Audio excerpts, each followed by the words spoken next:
Hello and welcome back to the MMA India show. This is your host Parvin Dabas, and with us is Akhilesh Gannavarapu, who's come back from Singapore. Singapore se bhule bhatke वापस आ गए. So how was it? Fantastic. It was once in a lifetime, because we've done it before as well, but it was a fantastic experience. As a fan, as someone that analyzes the fights, it's always good to have a close-up view of the fights. Nice meeting Jorge in person. He's such a cool guy.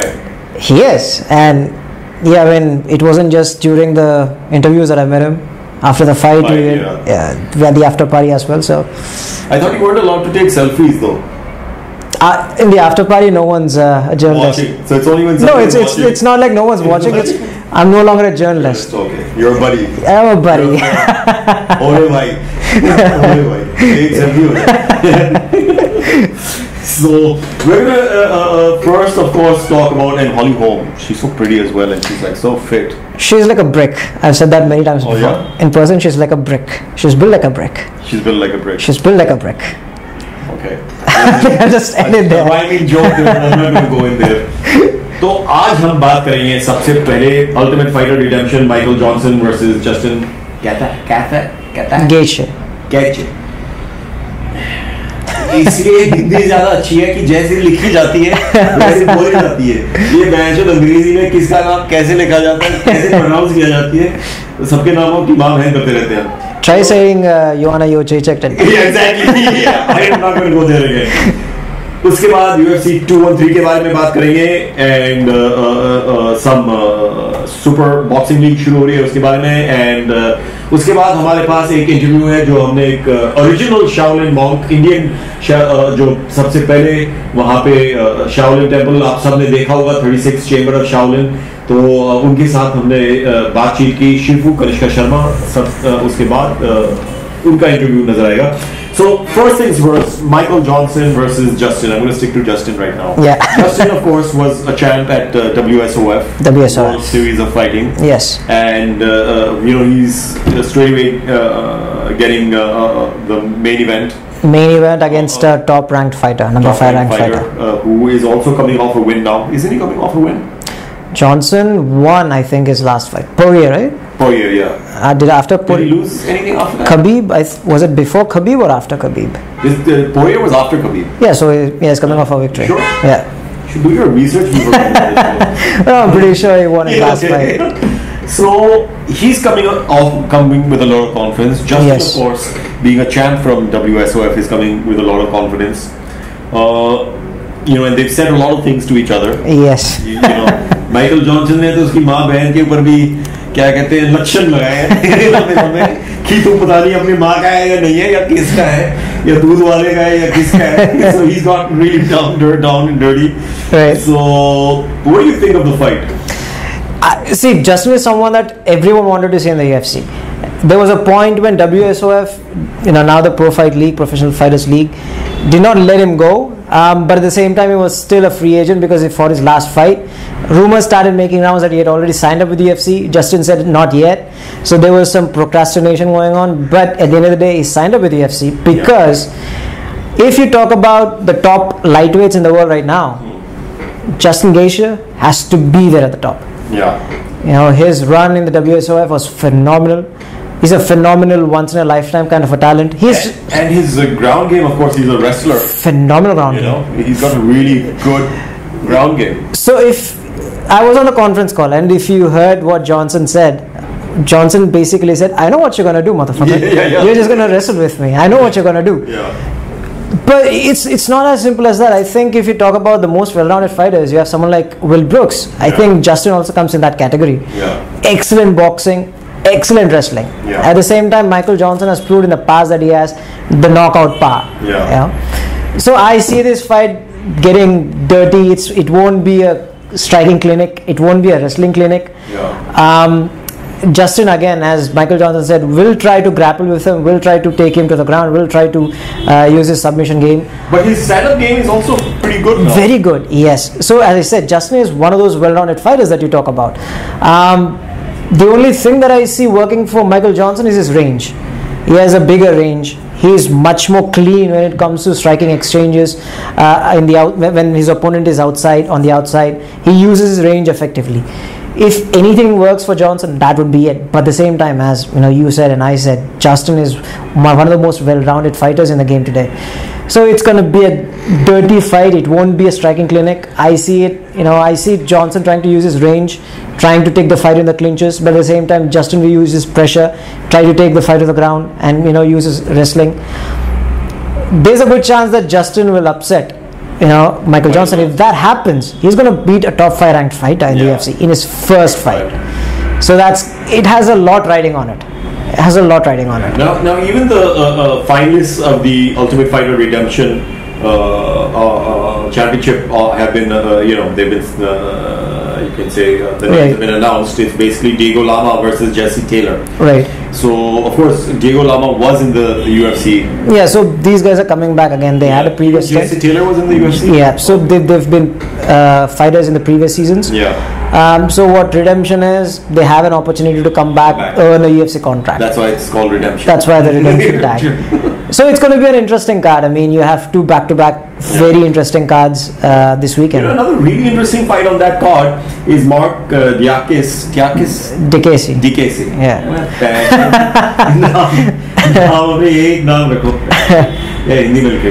Versus Drakkar Close.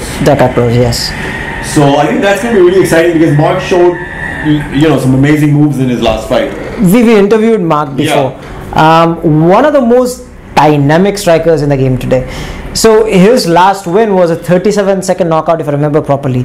It did not go beyond the first minute. The guy is so well versed in the striking department. He has.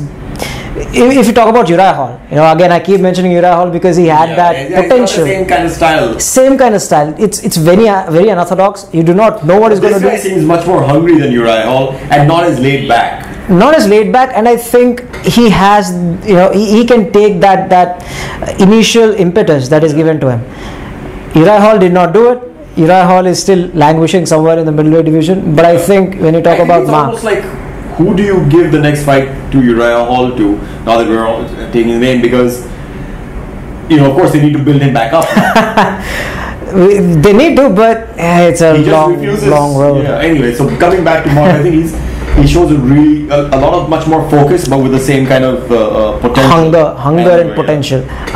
If you need to see someone that will make it big in the UFC in the next 1 year, Mark Diakis is your guy. So if you're a betting man, you have to get behind Mark Diakis at this point. So he's a very, very phenomenal talent.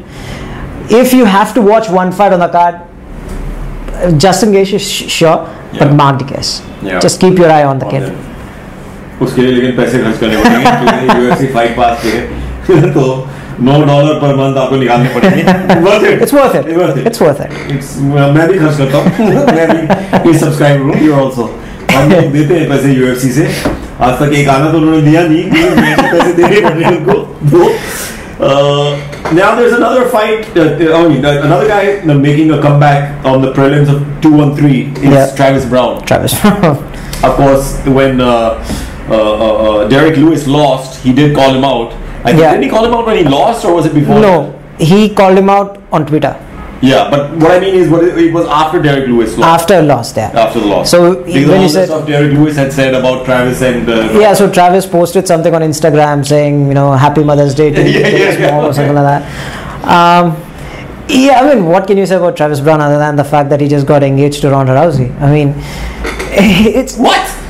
It's official? Shocking, I know. I'm kidding, I know. Yeah. Shocking. But I mean, good for him. Sure. But there is a lot of controversy around there because of his. He was married or he was ex. That was his ex. Ex, yes. And I think Derek Lewis and a couple of other guys have egged him on that. Kind of made kind of a point on that. Yeah. But again, how do you analyze someone like Travis Brown, who was at one point close to title shot? Now, I think we discussed this before. When anyone is associated with Ronda Rousey, they go on a downhill slope. Derek Lewis talked about Ronda, he lost. Travis Brown started losing. No, but at the end of the day, just don't sleep with Ronda Rousey नहीं किया अशोक काली नजर ronda Rousey की काली नजर सबको लग जाती है उनका करियर नीचे चला जाता है. Yeah, I'm not gonna expand on that. Yeah. But Travis Brown is, I think, if he loses this fight against a relatively new guy, doesn't have enough experience, I think that's gonna be it for Travis. It's a winner, lose situation. He's got a lot of personality, and people like watching him. Like the whole fight with Andre, where he just fucking refused to go down, or the fight with Fabricio, where his finger was broken. Right. He tried to stop the fight, which he wasn't allowed, but the referee gave him that, and they put whatever bandage or whatever it was, and he continued to fight. He continued, but at the end of the day, he lost. He did, but what I mean is he has the heart. He has the heart, and he's a personality. That's true, but at the end of the day, if you're not winning, heart doesn't amount to much. Yeah, but they've given the UFC's given people a lot of chances on the basis of personality. Andre Arlovski, I think, is the best example. 4-5 losses. People are still rooting for him. They want him to win and they want him to continue. Right, but of course, with this last fight, it might be a little hard for Andre. But even for Travis, he's in the same boat, I think, where people are still rooting for him and still, wanting him to do well. Do well, yes, because as I said, he was given him a fight where he is expected to win. You can't count anybody out. He is expected to win. Stranger things have known to have happened, but but at the end of the day, if he's not winning fights, you just not. You got to give him something easier then. Okay, now coming to the main card. Anthony Pettis versus Jim Miller. Of course, Anthony has gone back to his division. Yeah. Featherweight. Where he ruled for years. Yeah. Yeah. So it's difficult to look at someone like Pettis, because at one point he had the aura. Yeah. Right. The king of lightweight division. BTs. He was the first. He was the first UFC fighter on the serial box. He had a lot going for him. He won against Benson Henderson again. Showed that whole highlight reel of him fucking going on the fence and kicking Benson Henderson in the face. Right. So see, Pettis has personality. If you talk about fighters that have personality, Pettis has it. But and what better nickname than Showtime? Yeah, and I think he went to someone like train with someone like Jackson Wink, with Greg Jackson, as well as Duke Rufus. That didn't do much for his last fight against Max Holloway.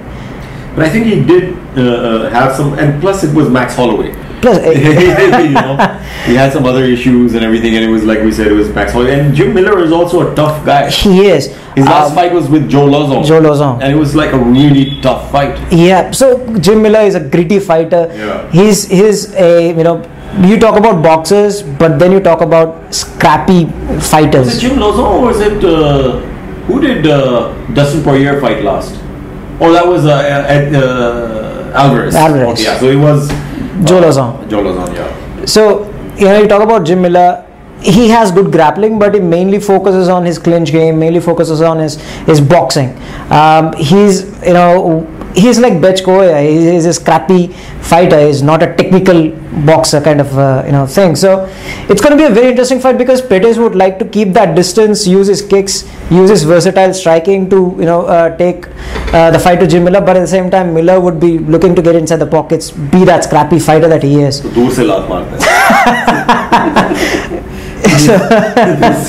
Okay. घोड़े की तरह तराशी मारते दूर से. Okay. But at the same time, Pettis also has excellent jiu-jitsu. He proved that with his submission victory. With Oliveira, yeah. So he has good jiu-jitsu as well. Miller has again fantastic grappling. So it's going to be a scrappy fight. It's not going to be very technical. It's not going to be easy on the eye, because Jim again is a brawler. He looks to brawl with fighters. He doesn't want to give them the range advantage. Be more technical, precise, crisp kind of a striking. So it's going to be an interesting fight. At the same time, you would expect Pettis to win because of just who he is. Yeah. So then we have Fabricio Werdum versus Alistair Overeem. This is going to be a really good. This is going to be an excellent fight. Because Fabricio's back on the path. Alistair's back on the war path. Right. After his huge win over Mark Hunt, Fabricio, did he beat somebody after Travis Brown in between? No, his last fight was Travis Brown. Travis Brown. Yeah. He didn't beat him. No, he wanted to face Stipe. Yeah, he wanted to, but they weren't going to give him a title fight. Yeah, so he did not face him. His next fight is Alistair Overeem. Okay. So this, again, and this is a trilogy fight actually. It's a trilogy fight. I think the first time they met in Pride, was it Pride or some other Japanese? No, I think it was Strikeforce. No, Strikeforce was the second one. Yeah, the first has to be Pride or Dream. No, Pride. Should be Pride. Okay. So the first one, Verdum won. Yeah. The second one is Strikeforce, Alistair won. So they won a piece, and now it's a trilogy fight, and they're going to decide. Yep. So, just the stylistic difference itself is so interesting, because you have someone in Verdum who is probably the best grappler in the heavyweight division against Overeem, who is probably the best striker on his best day in the heavyweight division. So it's going to be, again, Overeem, you can never actually bet on him, you know what I mean. Even against Mark Hunt, Overeem looked good, but again, he has his strengths in the clinches when he uses his knees, his liver kicks, his short jabs. So he has his strengths, but we all know where Overeem's weakness is. His glass chin. Yeah. Right? So that's why he really has become good at maintaining distance and staying away. Exactly. So yeah, when and at the same time you had one fight similar to Overeem and Travis Brown, where Overeem was easily winning, but just the fact that Travis Brown managed to sneak in a jab and connect, Overeem went down. Yeah. So you would think Overeem is going to win it because of his advantages, his range advantage, the fact that he is probably one of the best kickboxers to ever make a transition and come down to MMA and then into the UFC. He has his strengths, but at the same time, Verdum, we've seen that he's not afraid to stand and trade with his opponents. And when he takes his opponents down, he's a very good grappler. Yeah. We saw that against Cain Velasquez. Yeah. So it's a fight where if Verdum manages to get his hands on Overeem and takes him to the ground, or manages to use his grappling. But I think we're going to see a lot of running because of that from Overeem. That's what he did even the last time around. But that's what I mean. Yeah, I think that's a good game plan. No. But it's a good game plan. It is. I'm not saying there's anything wrong with it. It's more like a Bollywood song, sure. That's what I mean. It's like, because he puts his hand underneath. Right. His hand, whatever. So it's going to be an interesting fight. I mean, if I had to put my money on someone, it has to be Verdum. Yeah. Not because I'm against Overeem, but because I've lost so much money on Overeem. Okay. But again, Overeem still has that, he has devastating strikes. So devastating. His elbows, his knees are probably the best in the division. Yeah. So as I said, he has his strengths. Yeah. But he has a lot of weaknesses. He has a lot of holes. So you sneak in a jab. But he knows that. The best thing is he knows his weaknesses. Because someone sang about it against Stipe. But still, he knows. Yeah, he knows. So he's going to be more intelligent, like we saw against Mark Hunt. Yeah. But again, Verdum, he wants that title back. It's going to be a good fight. And then we have, I think, what is going to be the middleweight fight of the year, which is Yoel Romero versus Robert Whittaker. It's literally it's of course for the interim belt as well. And I think for one of the few times we can say it's worthy of being an interim title fight. If you remember our conversation with Robin Black, I said regarding Yoel Romero, I said his next fight might be, I see Whittaker being his biggest threat. Yeah. Right, and we all thought that would never happen. We all thought UFC would not give Yoel Romero Robert Whittaker. Yeah. But that's exactly what happened. So again, Whittaker, the best thing about Whittaker is he takes those punishments. In the first round we saw against Derek Brunson, for example, where Brunson just came in with that brute force of his. Whittaker managed to survive that, and his counter striking is very, very good, very crisp, very technical. Yeah. So that is his biggest strength. And at the same time, but I don't think he's ever fought somebody like Yoel Romero up till now. He has fought people that have the qualities of Yoel Romero. You know what I mean? For someone like Jacare, for example, Yoel Romero has the explosive power because he's a wrestler. Jacare doesn't. He's not an explosive grappler. He's more like Damian Maia, where he uses his, jiu-jitsu to maul someone and take them to the ground. So we have seen Robert Whittaker tackling that issue. We have seen Robert Whittaker withstanding the brute power of someone like Derek Brunson. So we know for a fact that he is okay with both of those. And Whittaker has, again, excellent takedown defense. Even against Jacare, we've seen that, he was not easy to be taken down. He had excellent takedown defense. I think it's going to be a little easier when it comes to Yoel Romero, because Whittaker knows what to expect. Yeah. Romero shoots in, most of the times go for a double leg, with his explosive power. With what we have seen before with Whittaker, and if he uses the cage effectively, again, his takedown defense will come to his aid. Yoel Romero is, again, a dangerous striker as well. But if you have to name the best boxer in the middleweight division at the moment, has to be Whittaker. I see this as being, I think they're going to take a little time sussing each other out. They will. They have to. They have to. Right. Because it's such an unpredictable kind of, who does what. Right. And a lot of people talk about Yoel Romero not lasting for 5 rounds. The biggest thing is he doesn't have to. Right. We have seen him we've seen him fading in the 3rd round, but he gets the job done somehow. Right, he goes for the finish somehow. Yeah. If it goes to the decisions, fine. It's a here or there. That was only against Jacare, but even in the 3rd rounds, we have seen Yoel Romero finishing his opponents. So sure, the gas tank issue is there, but he still finishes them. Yeah. So again, it's a very, very intriguing stylistic matchup. Someone with excellent explosive wrestling like Yoel Romero with good striking against a very, very dynamic striker and someone who has excellent takedown defense in Whittaker. It can go either ways. Yeah. It can go either ways. And then we have what should be the women's fight of the year, the bantamweight fight of the year. Valentina Shevchenko versus Amanda Nunes. Yes. And of course this is part 2. And yes. the first one was brutal. It was like a really brutal back and forth fight, which could have gone either way. Yeah. So in the first fight, you saw Valentina dominating in the 3rd round. Yeah. But Amanda won the first 2. Yeah. So it was a decision win for her. Yeah. But this time it's going to be 5 rounds. It's going to be 5 rounds. It's going to be a different fight. It's going to be a very different fight. Yeah. And like I said, at that time it could have gone either way.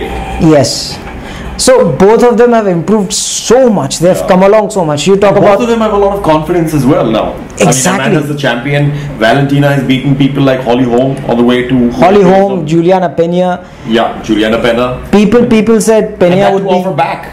That's what I mean. People said Pena would be the winner just because of her grappling, and Shevchenko submitted her. So it's not all Muay Thai that Shevchenko has. Yeah. She showed excellent Muay Thai and kickboxing against Holly Holm, beat her at her own game. And Nunes coming off 2 victories against Misha Tate and Ronda Rousey. Yeah. So even her confidence is at an all-time high. Yeah. So again, both the women have come so long from the previous meeting that it gets difficult to try to analyze what's going to happen. Yeah. Because Amanda, always a pressure fighter, always aggressive in the opening minutes of the first round, always trying to go for the kill. Shevchenko always sizes her opponents in the first round. We saw that against Holm, we saw that against Pena as well. But when it comes to maintaining the range and distance with a Muay Thai, Shevchenko can easily do that. Yeah. So it's going to be Amanda trying to break that range advantage that Shevchenko has against Shevchenko. It's like a chess game. Yeah. One trying to up each other and trying to see weaknesses in their strong points. Yeah.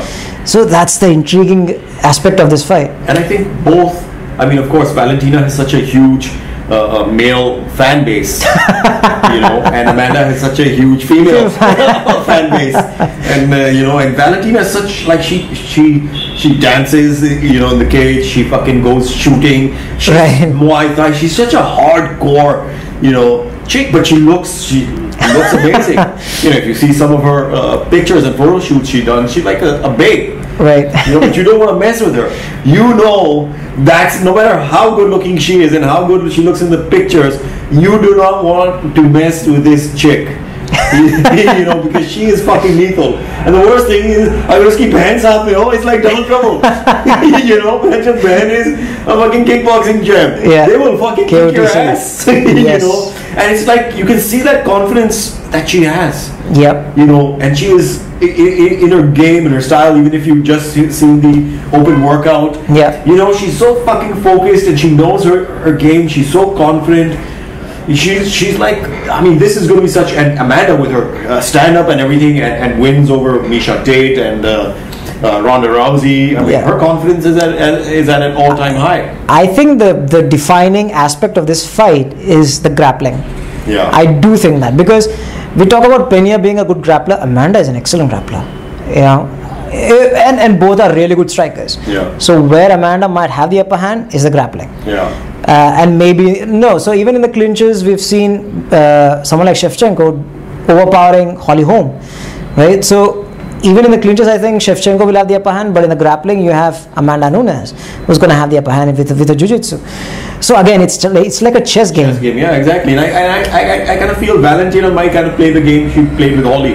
Yes, maintaining the distance, maintaining the range. Wait for Amanda to try and come in, right, counter. Right. So Amanda will come in anyways. She's going to be aggressive anyways. Yeah. What Ronda did not do is go for counter striking. So Ronda was never the person that goes for counters.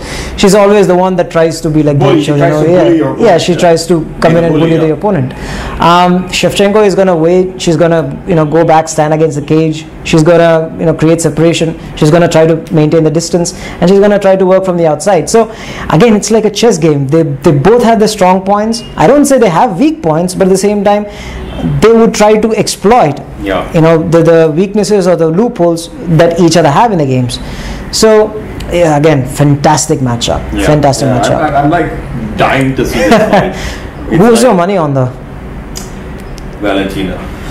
I have to put my money on Valentina. I think she is gonna take this. I don't know why. I just feel she's so tough and determined, and she knows what she did wrong, or if she did anything wrong last time versus Amanda. And you have to remember, it's gonna go over 5 rounds, and she is fucking tough.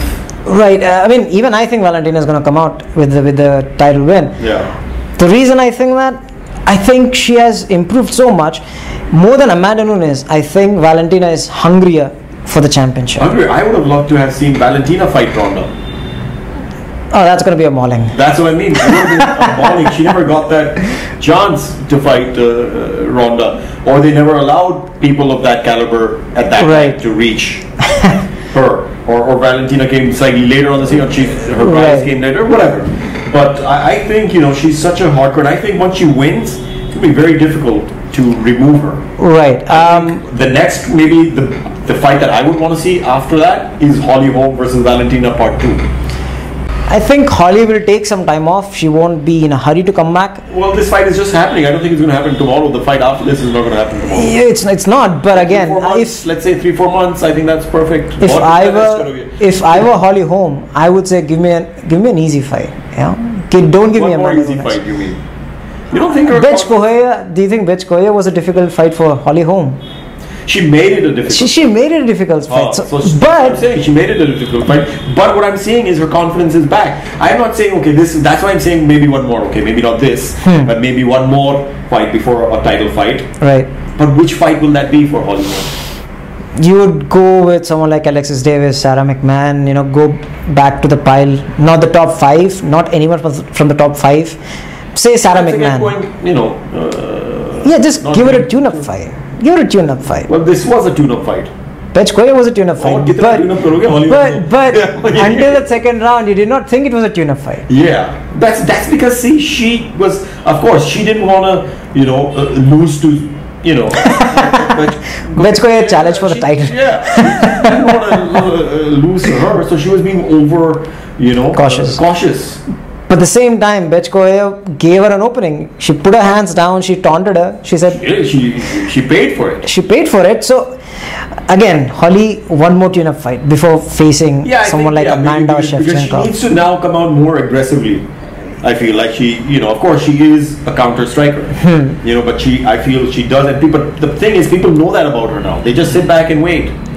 So I think she does have to change her game plan about a bit to become less predictable. Right, I mean, it depends upon the opponents as well. If it's someone like Amanda Nunes, she's going to be aggressive no matter what. Yeah. If it's going to be Shevchenko, she's going to be laid back no matter what. So it depends upon the opponents. But yeah, again, I think give her a Sarah McMahon or an Alexis Davis.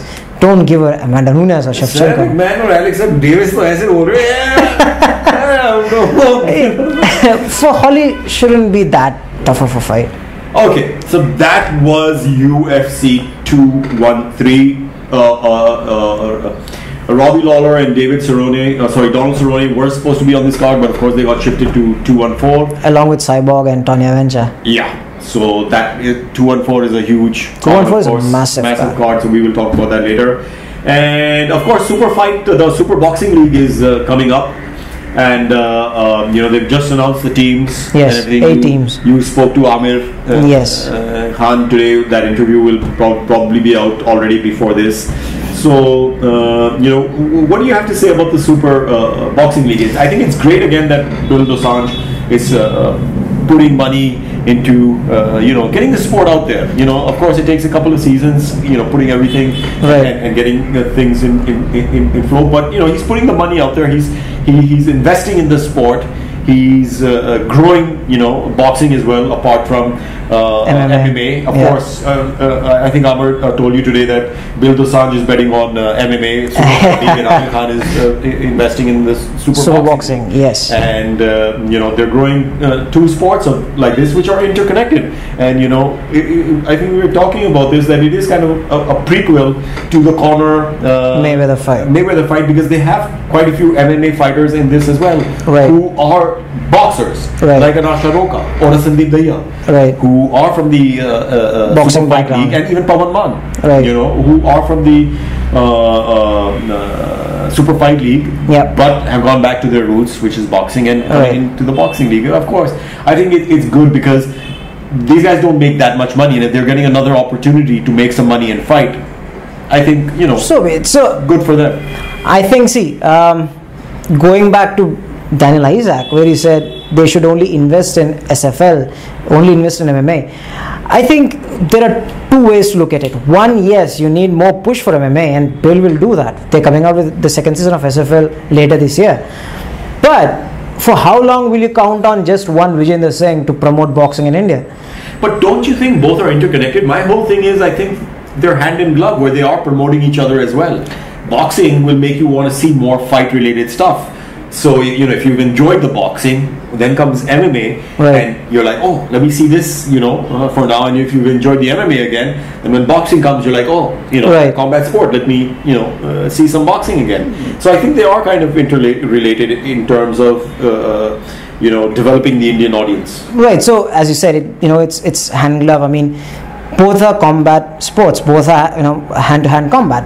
One, you can say boxing is the grandfather of MMA, because once you have the bare knuckle boxing, that's where your MMA started, took its origins. So it's a good way to promote both boxing and MMA in India. But at the same time, what I said was, you're not only giving chances to MMA fighters, you're also giving chances to the boxers. Yeah. So boxers might not be MMA fighters, but MMA fighters can be boxers. You know what I mean? Yeah. So, but it's interesting to see, because I remember in Bellator, Heather Hardy, I think, made her debut, and she said afterwards, listen, boxing in MMA is very different than boxing. Right. And we've said that all the time. It'll be very interesting to see, because these guys, when they from boxing went to MMA, they had to change around their style a bit, learn other skills, and you're boxing to set up other stuff as well. But now you're going back to pure boxing again. Right. And the thing is, I don't expect this to happen, but in MMA you have dirty boxing, and you have other aspects of boxing in the clinches or wherever it is that you're not allowed to do. Boxing with Jeff Horn and Manny Pacquiao. That was some dirty boxing. That was a highway robbery, but so it's going to be interesting, because these guys have so from boxing to MMA, I think the boxing in MMA is more evolved than pure boxing, just because you have more ingredients to work with. But when you go back to boxing, it's more technical. The boxing in MMA is not technical, but here it has to be. So that's the interesting aspect. How will these guys fare in boxing? Well, see, that's what I'm saying. But their base wasn't boxing. From boxing, base wasn't boxing. It's not like they haven't done boxing. They have done boxing. That's where their base was. They went into MMA. And now they're getting back to boxing, but how will they adapt back? Yes. Because they're used to, jab cross and then follow it up with a kick or something. Right. Or a takedown. Right. Here, that instinct has to be suppressed. I'm interested to see if anyone does that. I mean, by accident kick somebody or something. Yeah, you've heard people talking about how Conor will get disqualified if he kicks. Yeah, if he kicks. But Joe Rogan did say he'll become a legend if he does that, which I think is pretty stupid. Because listen, it's a boxing match. You're not there to kick people. But I would say अगर गलती से हो भी जाता है, मैं कहता हूँ माफ कर देना पड़ेगा.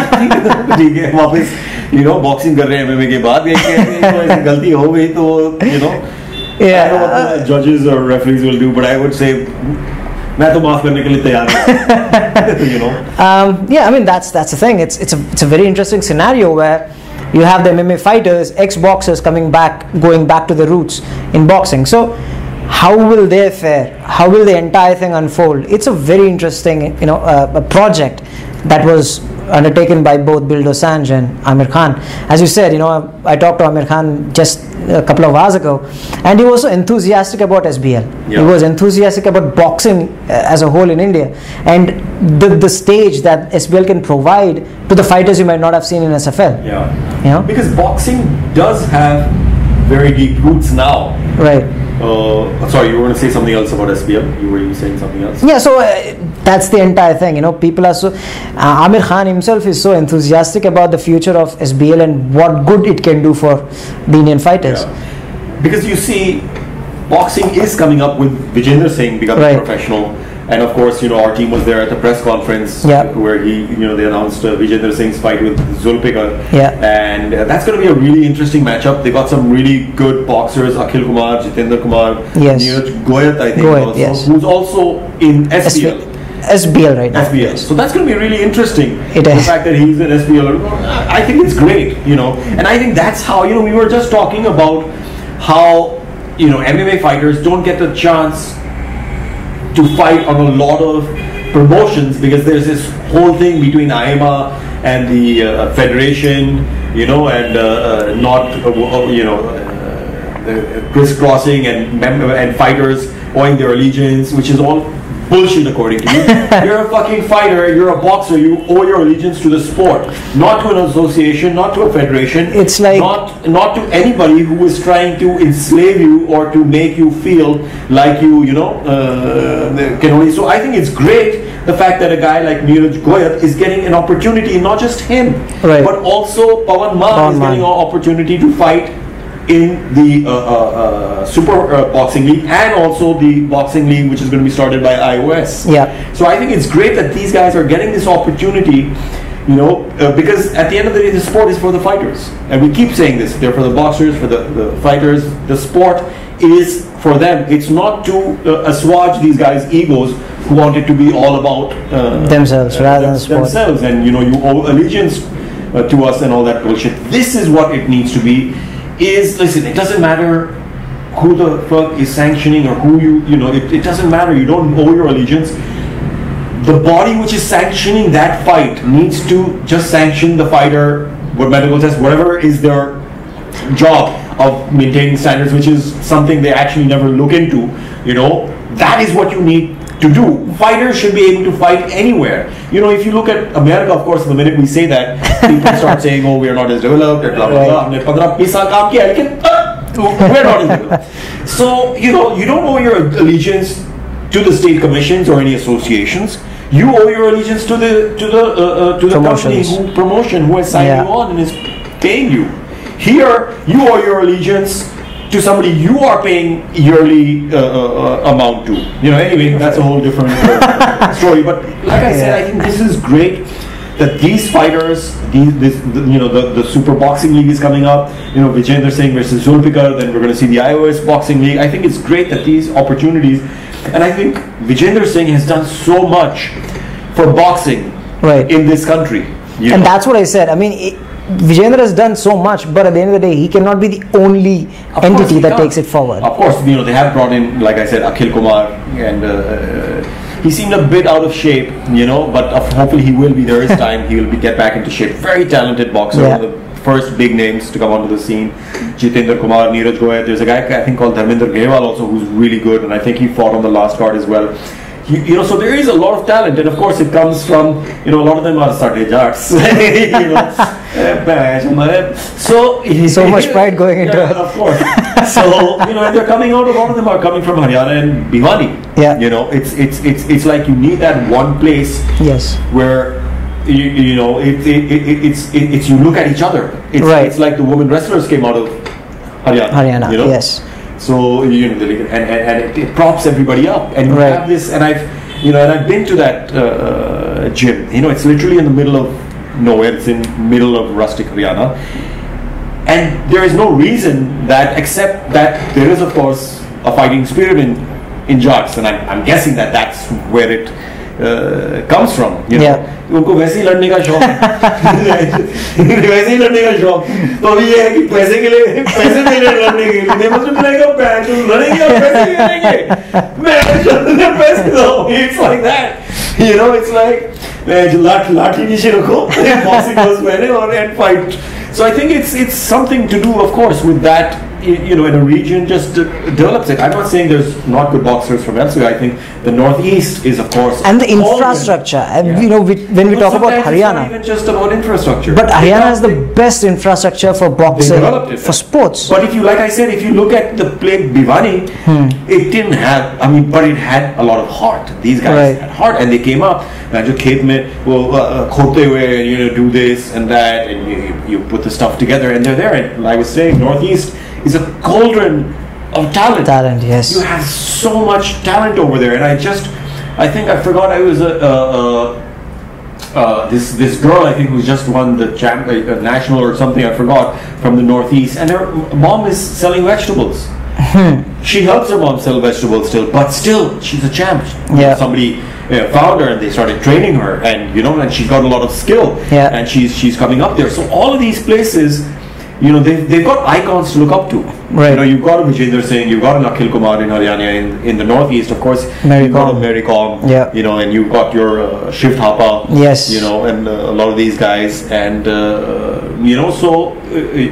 there's a lot of talent which is coming up now, and you have now more opportunities.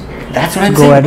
But the opportunities are there because people are not getting into this. Oh, tu mere league mein kaam kar raha hai, tu udhar kaam nahi kar sakta. It is a crossover happening where no problem, you're on our undercard also, and you can go there and fight also. I think that's great. And promotions need to be. So there's a reason why these people are termed not as employees but independent contractors. So again, that's a whole other issue. But SBL, I think that's the best thing about them, because Amir Khan, the involvement of someone like Amir and having a body like PBOI, like Amir Khan, such a talent guy, it gives the whole endeavor a lot of credibility, and it will be overseen by PBOI, which again has an oversight in WBC. So there's no way where someone can say, oh, there is no oversight, because there is oversight. Now there is proper oversight. But this is how especially combat sports needs to be conducted in our country.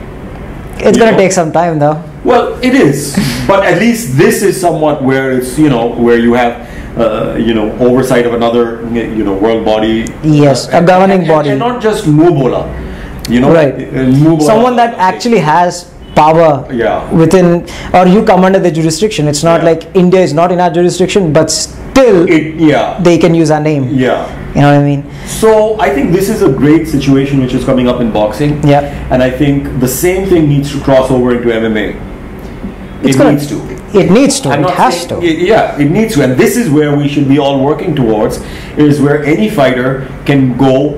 And if you are putting him under a contract for a year or 2 years, then you need to give him those fights. You need to pay him for that. Otherwise, allow him to fight, do a 1 or 2 fight contract, and you should be able to fight anywhere. It doesn't matter who is sanctioning that fight promotion. The sanctioning body is to give the referee, to give officials, and to make sure the weight and blah blah blah. And the rest what of a sanctioning body does, what a sanctioning body does. It's your job is not to hold all your fighters and say no, these are ours. You don't own the fighters. How has it become that people feel ownership over the fighters, and you're a family, you're not a family, you're a sanctioning body. The job is to sanction events, grow the sport, and blah blah blah. But like I said, I think the way boxing is going, this is where MMA needs to go. Right. I mean, this is the absolutely. path that MMA needs to take, because then you will have a couple of these guys who are getting more experience, fighting a lot more,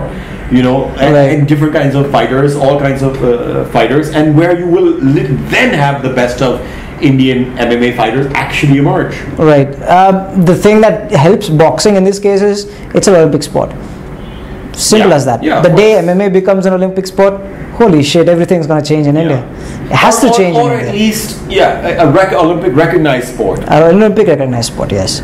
So if that happens, the moment that happens... Yeah, but MMA is not an Olympic recognized sport anywhere, but in America, in Europe, England, it's still developed and took off. But again, now... The thing again, I don't want to dwell too much into how it works in the United States. The thing is, you have governing entities, the department of which works under the state government, under which you have the state athletic commissions. So it is under a state government. It has zero federal oversight. There is no federal oversight, but there is state oversight, which is more than enough. In India, there is zero oversight. Until that happens, until government actually recognizes MMA as a sport, it's still not in India. The moment it does recognize MMA as a sport, then you have the state departments coming in. So until at least it has to be an Olympic sport, or it has to be recognized as a sport in India. So one of these two. One of these two needs to happen to clean up the sport. I'm tired. Anyway, so I think that's it for today. We've had a lot of talk, and I think we've got two great fights coming up. Yes. For this weekend. We also have tomorrow, I think on the 7th of July, and tomorrow is, I think, when this in the morning the episode will air. We've got two Indian fighters, Swapnil Bharve and Farhan Siddiqui, fighting in CKF. So all the best to them. And then we have quite a few fighters going to Ultimate Beatdown. In Malaysia. Right. Which is Rudransh, Azad, Manthan Rane, Anil Mehta, and the girl's name. Let me just see.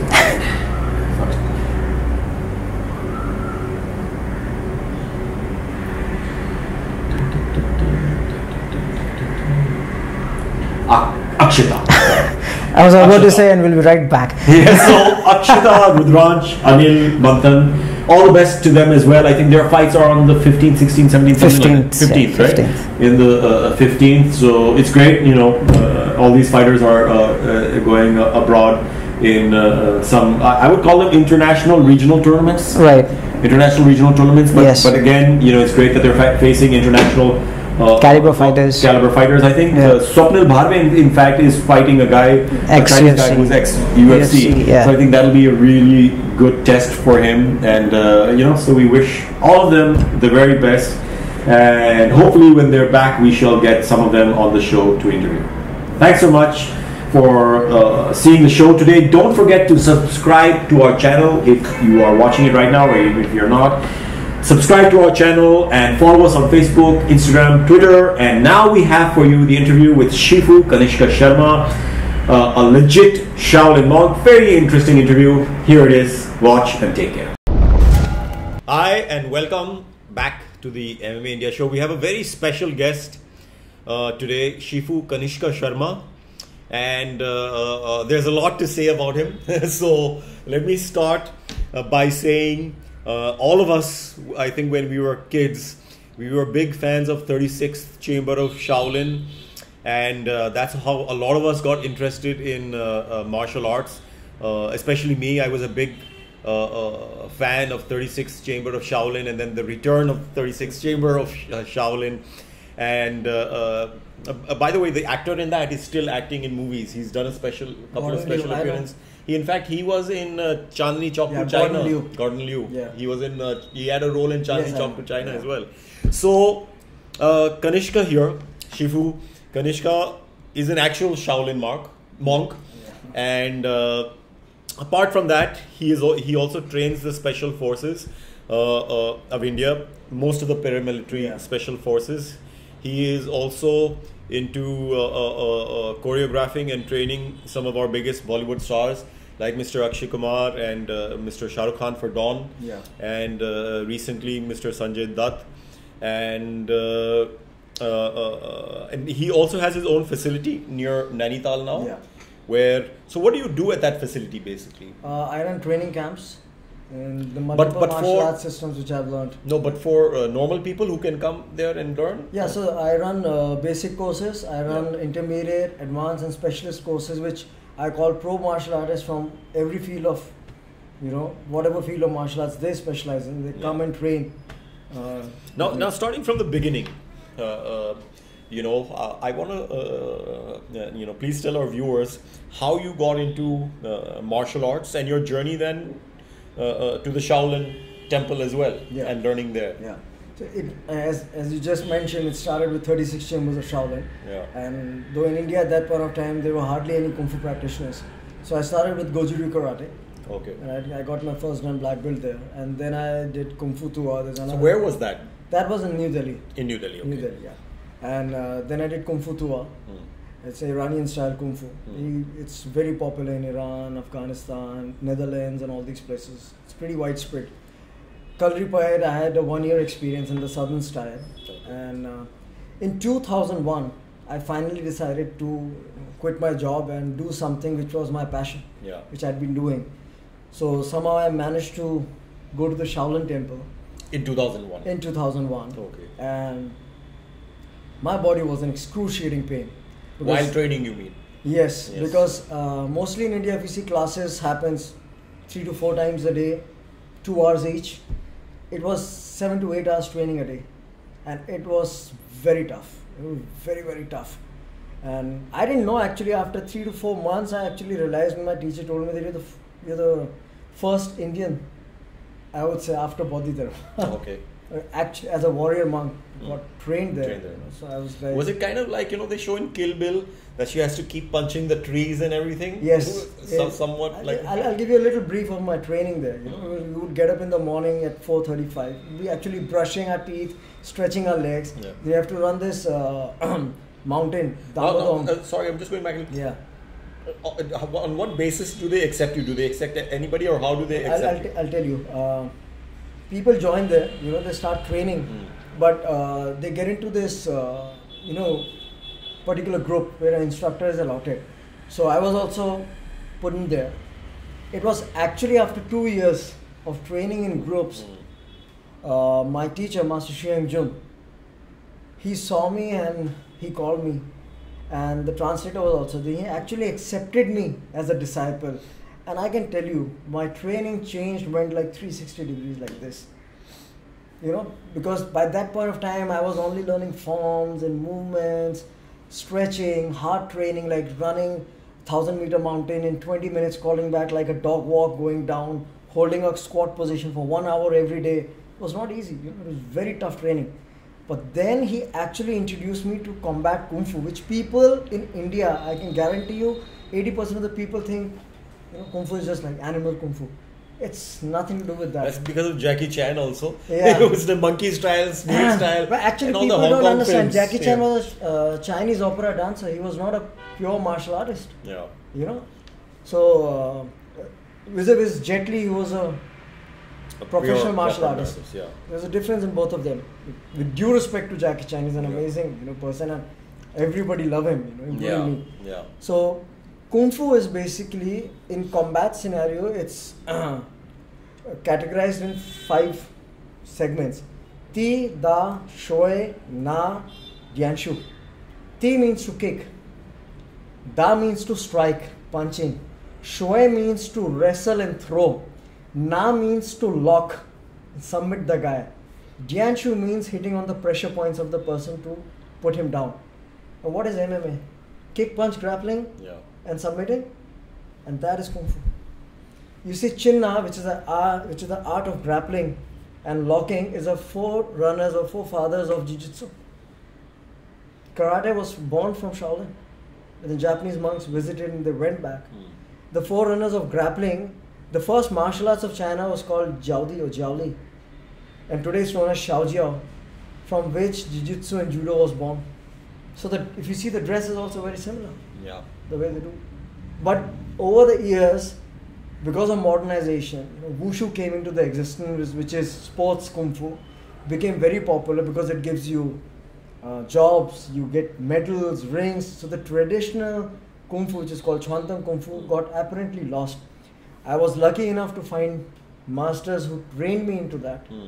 And that's why I always say that, in every martial arts there is combat. We should not demean anything. Yeah. Like I say, mixed martial art is a sports with their rules. Yeah. But out there in the street, because I train the commandos, there are no rules. You're not bound to fight somebody for 20 minutes. Otherwise, you'll die in the street. There's no I'll give you a classic example. Double leg takedown, going down to an armbar is the best, might be the best thing for MMA inside the cage. You try to do that in the road. Yeah. Your skin will come out from the knees. Yeah. And when you're trying to put somebody on armbar, his friend is going to start stamping your face. Yeah. So what works in the ring does not work out in the street. Of course. Yeah. Without a doubt. Yeah. Because like you said, there are rules inside the cage, but outside there are no rules. Yeah. So, how many years did you spend there then? Shaolin, I still go every year. You still go? I still go. It's been like more than 16 years. Okay. But I had spent quite a lot of time consistently till 2005. Okay. Very regularly there. Then you came back? No, I used to work in India for 5 months. Okay. And then go back? Yeah. So movies and stuff, which can give me that money. Yeah. I started traveling to Taiwan to train with the elder brother of Bruce Lee, the nephew of Ip Man. Okay. Loman Kam. Okay. So he was my master. So I trained in a system called Police Combat Kung Fu with the Taiwan SWAT Commando team. Then my teacher, Grand John Leo Gai, he was a Supreme Grand Master of Kali. He got me trained in Pigiri Tertia, which is the official system of the 4th Recon Marines fighting Abu Sayyaf and Al-Qaeda. And it is a system followed in most of the elite armed forces, just like Krav Maga. Okay. So I trained in that, and I was trained in Jeet Kune Do by Master Wong. So I trained in 7 different martial arts. Okay. And now I've condensed it and I created a distilled form which is called Shifu Kanishka Combatives, which is a purely survival based martial arts. Okay. Yeah. Teaching people how to fight with a ball pen, pen drive, mobile phone, magazine rules. Like somewhat like the scene in Born Supremacy. The first Born. Born Supremacy is choreographed by my contemporary only, Jeff Imada. Yeah. Yeah, so he also is a practitioner of Kali, apparently a student of Dan and Sancho. Because that whole big scene where one guy picks up the pen and the other guy is rolling up a paper and so all. Basically, what happens, because if you hold a knife, you got a diagonal line, you got a diagonal line. When you hold a ball pen, you got the same line. Yeah. You hold a mobile phone, the butt of the mobile phone works like this. So that's why Kali is very aggressive in street, because everything which you hold in your hand becomes like a weapon. Yeah. So now you've gone back and forth. Now you've also, of course, decided to make it a career. Yeah. So you've been, of course, working and going there and choreographing movies and everything. And now, of course, you're training the special forces also. Yeah. Now, how is it training? Because, like you said, I don't know, can we say the forces you're training? Yeah, sure. So, you are training people, the forces like the Marcos, which are... Yeah, Marcos East, to be very precise. Precise. Different things, yeah. Which is one of the most elite forces in the world. Yeah. How is it training guys like that who, I cannot even imagine how hardcore these guys are, because they deal with, this is the same the Marcos East who deals with pirates and Visakhapatnam center. So how is it training them, and what kind of guys are there? I'll tell you, our SF guys are very tough, because not just Marcos East, like I'm the official mentor in the Special Forces Training School of India, where you run cadres, demolition cadre, firing cadre, this cadres. One of the cadre is run by me, and it is Pikiri Tertia Kali, the system which I teach there. So they have to pass that also to be a SF guy. That's one of the skills they must have in a close combat. Same Indian Air Force have a special force called Garuds. Yes, they've been training with me from since 2007. They've been training with me. Yeah. I train them in an extreme course quarter how to kill a guy in 3 seconds using knife, sticks, empty hands. And teaching them a lot of tactical stuff to disengage the weapon, arrest the guy, passive arrest, active arrest. The main difference is we train in a terrain training, not just in mats. I'll put them into kichad, I'll put them in staircases, I'll put them in hills, upar niche. So whatever situation they might find themselves in. Yeah, you can't expect a plain surface everywhere. Yeah, You of don't course. choose where you fight. Yeah. For example, a guy is a very good kicker. You put him into a wet floor in Kichar or put him into swimming pool, he can't kick. Then you will say that I can't fight empty hand. It's not possible. So you should be able to know each and every range. Like mostly the ranges is like long range, then you have medium range, you've got close range. People then go to grappling. There's a range which is also called quarter tertiary, means extreme close quarter range, which is very, very important for the military to understand. And I'm not here to demean any system. When I train military, I train them with the full commando load. You know, people train, a lot of people, other people train armed forces and they train them with belts and stuff. When they go on operation, they don't wear belts. They're not barefoot. They're with the commando load. They have a sling, they have a gun. And let me tell you, when they have a sling, they can't use the right hand. They can't use the right hand. The hand which is free is mostly the left hand. But people do not incorporate these things in their training. They train whenever it's like as if they are free. Yeah. You have to train them in the scenario in which they're going to operate. They're going to be, and make it as their muscle memory. Yeah. That is the whole thing. Otherwise, all of a sudden, they may find when they're in the actual situation, okay, what the training they've done is not actually helping them at that time. So it's like, aap mujhe maths padhao, and then I have to give a geography exam. I'm going to flunk. Yeah. So you have to tailor make these programs for them. Yeah. You know? So that's how things work. So, you know, now of course we were just speaking, and you know, your method also involves, of course, like you were saying, a lot of angles, maths. But is it so? Because of that, the training is very intensive. Because if guy is not well trained in that system, he can't be thinking, oh, ye is angle pe maar raha hai, abhi mujhe is angle, kaun se angle pe marna tha. It needs to be, like you were saying, muscle memory. So that at no point of time is he having to think. It's muscle memory. We call it spontaneous action. Spontaneous action is done by repeating the drills. For example, you're training in MMA or Sancho, Muay Thai or boxing. Every day the guy is going to tell you to jab, jab. We have the same thing with knife. We also call it the jab. Hit the ball pin. Angles are very important to understand. Hitting a jab is a straight line. So I always say you should be an intellectual warrior. You know, triangle is a figure you are born with. You see the natural delivery given by a mother is a triangulated way. Look at the way you're sitting right now. It's all triangle.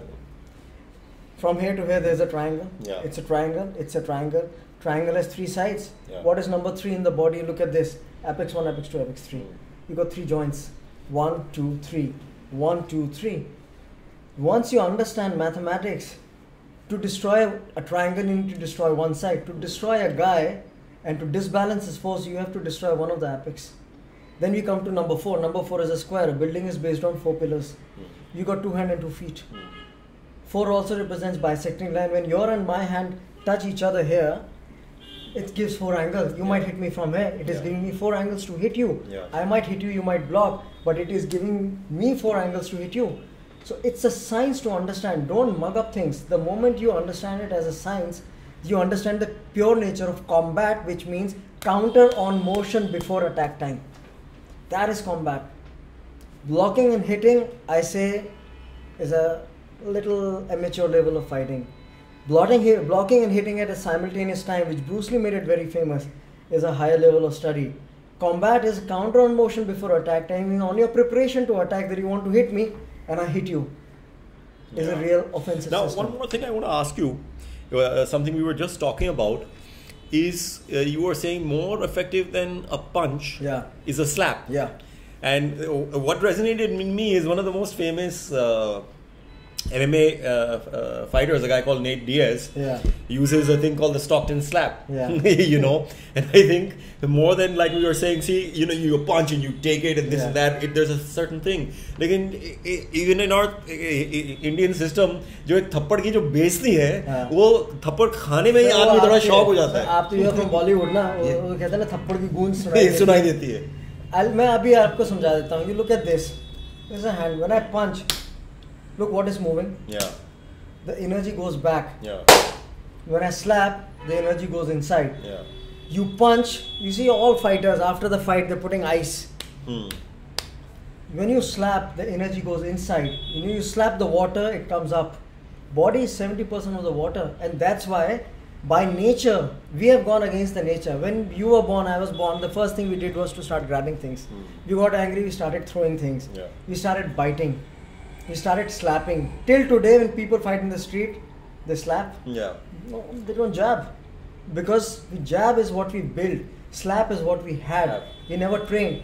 Even if you're not trained in martial arts, if I tell you to punch, you're going to bust your knuckles. If I tell you to slap, you will slap the wall. Yeah. And nothing will happen. Punch covers only this much area. Slap covers more circumference. A punch to a bone hit, the bone breaks. You slap, you can feel the sting. That's why you slap the 5 senses of the body. You slap the ear or you finger jab the eyes, slap the ear, causes concussion complete. Palm heel to the nose, filter, throat, okay? And when you're with knife and blade, you have to destroy the 5 organs. Heart, lung, liver, spleen, kidney. Yeah. And that's what your 5 fingers are meant to do. You slap and you grab. You slap the ear, you grab the ear. But I think now that system, of course, may not be so usable in MMA, because I think there is a new rule where you can't approach the fighter with your fingers jabs open. See, that is it has to be a closed fist. But the slap is still, I think, slap can still legal. Work. You know, I've tried. You know, I can tell all my MMA friends to try it out. They fight bare knuckle. Yeah. You know, when the guy is doing double leg takedown, slap on his kidney, and you see him running like this. Oh yeah. Like a like a bee has given a sting. Na, the guy will run like that. I slapped a guy. I'm just telling you on your show. Yeah. He peed blood from his urine for like 2 weeks. Because you slapped him on his kidney. Yeah. And you require a training. Like I train with an iron ball, slapping the iron ball 1 hour every day, slapping the water. So you have to build. Yeah. You know, people say, "Oh, we got tools." This is not a weapon. This is a tool. You got to turn it into a weapon. And that's why one of the times I said, in MMA or Muay Thai, boxing, you wear hand wraps, then you wear a boxing gloves, and you box on a heavy bag. Yeah. Go to Okinawa in Japan. Yeah. There's a makiwara. Yeah. That guy is punching the makiwara, bare knuckle. Yeah. You tell that guy to punch someone's face, he's going to break the face. You tell an MMA guy, there will be a huge difference. Because the training of the weapons, look at the Muay Thai guys, elbow, their elbow, and the way karate and taekwondo hit elbows, the majority of difference. It's about how you prepare a tool. Yeah. Conditioning, Muay Thai kicks are like, shin breakers. It's about how you train them. And I that's my personal thing. I still feel the standards in MMA in India needs to really go high. Of course, and we have been talking about that. Yeah. I think the training levels now coming back to, since we spoke about, you just mentioned MMA levels in India, a lot of the fighters are coming from the ones who are coming from more solid, let's say a wrestling or a boxing background. There are a lot who are coming from karate, kung fu schools and everything. Do you have any knowledge, and what is your opinion on the because what a couple of people have told me is, karate and kung fu schools just kind of mushroomed across the country. Now, what's your opinion on that? I don't know if that opinion is correct or not, but what is your take on the whole status of karate, kung fu and even MMA then in the country? Sir, I am of one belief, because I'm very training in martial arts, I'm very purist in nature. Yeah. I have never ever considered martial arts as a sport form. So I am against sports karate. I am against sports kung fu. Yeah. And that is why this is the first time I'm thankful to you. You have asked me to come here and give my opinions. Yeah. I don't believe in putting 2 people inside the cage and making them fight for money. Okay. I'm against this philosophy. It was called martial arts for a reason. Yeah. It's a personality development program. Martial arts has certain ethics and codes, though it has a combat side. You have turned it into a sports form. You see the karate guys, now you get black belt in 1 year. 1 year in taekwondo, 1 year in karate. But that's what I'm talking about. It has killed. People have started making just money out of it. Anybody can wear a black belt and stand. You don't know who's a correct guy, who's not a right guy.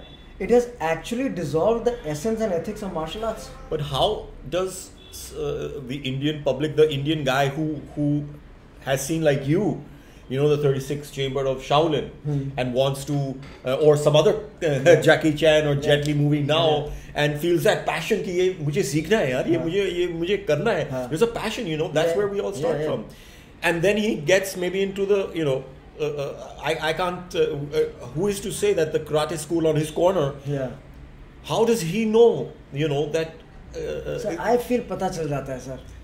But how will that guy know, you know, that this is, you know, because the guy, everybody is authoritative, acha dan baith karo, and abhi ye bhago, aur ye karo. So he feels ki sab ke sab wo Guruji bane hue, Shifu bane hue, you know, with all due respect. There are very few people like you who have gone there and earned that title. No, but even in Kung Fu it's become like this. I'll tell you, there are like around 10 loads of people in India who go to Shaolin Temple for 10 days. 10 days. That's what I'm saying. But and Praveen, they go buy these Kung Fu monk dress, come back and post photographs, and they become like masters now for 10 days. Yeah, but how does the public... Because that's what I'm saying. There has been such a mushrooming of karate and kung fu schools, which is bringing down the standard, which is bringing down, you know, people's enthusiasm for it. How do people get beyond that? Internet, which has become a tool of people for marketing themselves, is also a tool which can check them. Like I always tell them, as when you go to any kung fu schools, as you all have YouTube, na? They say they do Shaolin Kung Fu. You can always check what kind of training, what kind of forms, what kind of combat they do. And you can know what kind they are doing. But if you know it's not the same, you don't need to learn. Because I always tell my friends and my students, unlearning is a big task. Once you develop wrong muscle memory, it is very difficult to unlearn. That is my point. Because see, it's about, you know, somebody should not, an enthusiast, should not lose his passion because he's gone to the wrong place for 1 year. That's a responsibility which you people are having. Like you are doing a show. Well, we are trying to do that. You are educating people. The MMA Federation, whichever association is there, they should get good guys from abroad. Get the trainers trained. The trainer should be able to train the other children, you know. And that's how a more puristic, real thing will spread. Rather than people coming from their own background, koi kushti se aa raha hai, they're watching YouTube, they're trying to practice, they're learning wrong technique, wrong escape. So it's a responsibility of very few true masters which are there. They should all come together. And you're doing a great job by calling people and giving their opinions. You know, but the problem is, like you said, the masters, but यहाँ पे master कई ऐसे बने हुए हैं वो, you know, वो बोलने के master हैं. I know. Now it's very hard sometimes to call people out, you know, and say, you know, because that puts a wrong kind of thing, because there are some people who are the helm of things elsewhere who, you know, so it becomes a constant, and we do try, because we do, I think it's the first time in the Indian MMA and somewhat martial arts scene, because we cover a lot of combat sports, where there is you know, we owe our affiliation to nobody. We're not financed by anyone. You know, we're so far financed by my acting and my company, Sven Entertainment. So I don't owe affiliation to anyone. So we can actually put a microscope on anybody without caring. You know, because it's a true microscope that we need to put on the martial arts and the combat sports scene in the country, so that there's a generation who has gone through a wrong kind of, you know, see, there is some training, of course. I don't want to put anybody down, but what I'm trying to say is, ये जो थोड़ा सा नकलीपना जो घुस गया है. मैं अपने से example देता हूँ, and I don't mind it. After the show, I'll show you my mobile and the text message also. Many people from India who send message to Shaolin Temple. There is one guy called Shifu Kanishka. He claims to be the authentic branch of the Shaolin Temple, China. And that email comes to me, and the replies go to them. Exactly, that he is officially trained for years. My name is Shi and you. Shi is a Buddhist, Yan is the 34th generation, you means the perfect one. That's a name given by the abbot of the Shaolin to me. So there's no harm. Why should I get angry about it? They're checking it because they want to learn real thing. And the problem is, the people who are not actually like that, they get angry when they want to check. So I always tell, in every seminar I tell them, I said, you as a student has all the right. When you're paying money to the teacher, you have all the right. When your parents put you into MBA school, man, they go through the listing, they see iska kya rating hai, kitni padhai hai, kyun hai, kis liye hai. Similarly, you're allowed to check your teacher's profile. Why not?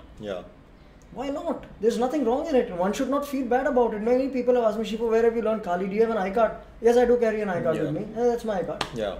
And martial art is not about having an ego. Yeah. I hate in India all these so-called black belt masters with the tummy out, wearing the belt, and they have the ego of being I'm the sensei, I'm the Shifu, and you know they're not training. They're telling the student go do 200 push-ups, and they can't do 50 push-ups for nuts.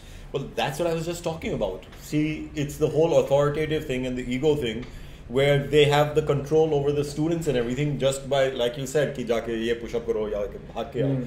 Now, that is something, of course, which is, I think, somewhat ingrained in our culture also, unfortunately. वो एक साहब and दादा वो बनने वाले शौक एक जो है, but specifically, of course, culture का कुछ किया नहीं जा सकता अभी जैसे हम हैं वो हैं, but we're talking specifically about taking it out from the martial arts. Yeah.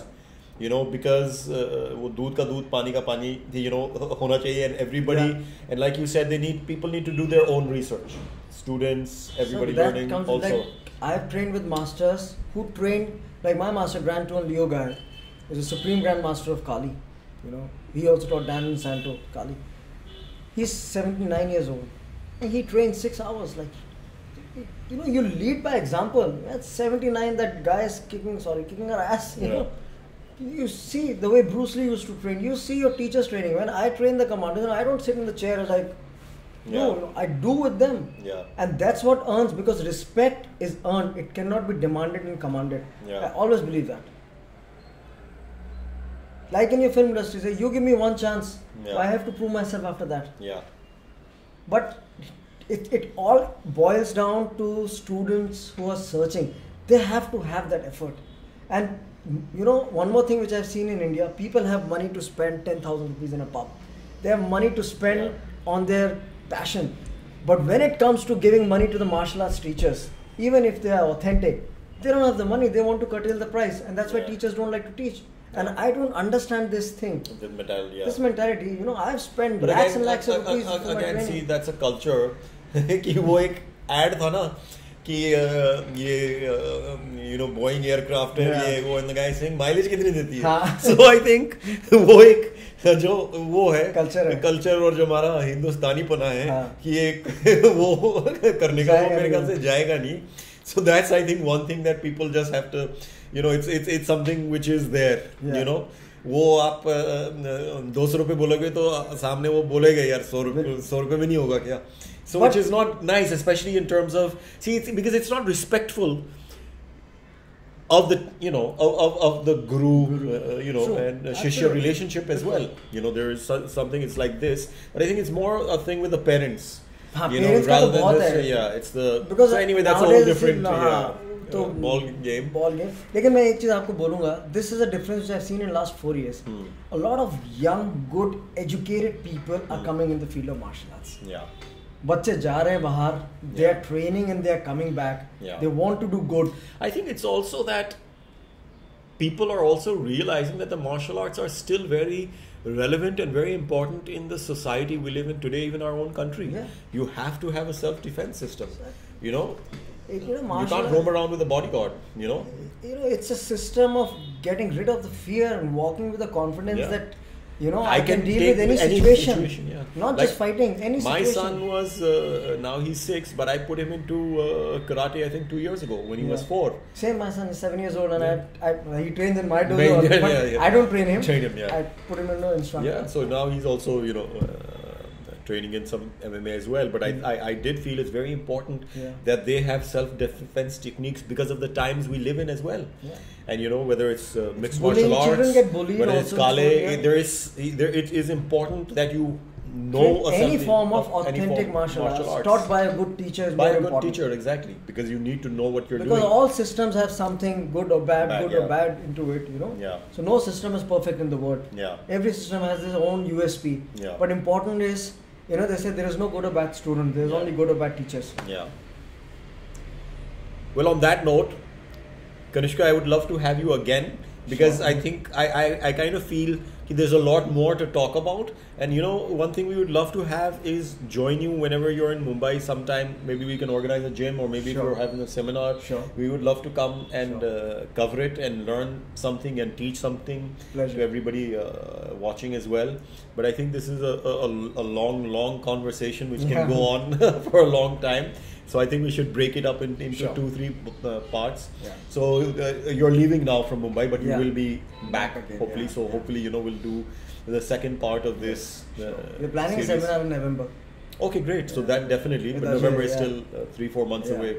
But that definitely we're gonna cover and be there, and you know, get the viewers of MMA India show out there to see, you know, how you operate, and you know, how an authentic you know, self-defense expert operates. So it was a pleasure having you on the show, and we really hope to chat with you again soon. Thank you so much. Thanks all for watching.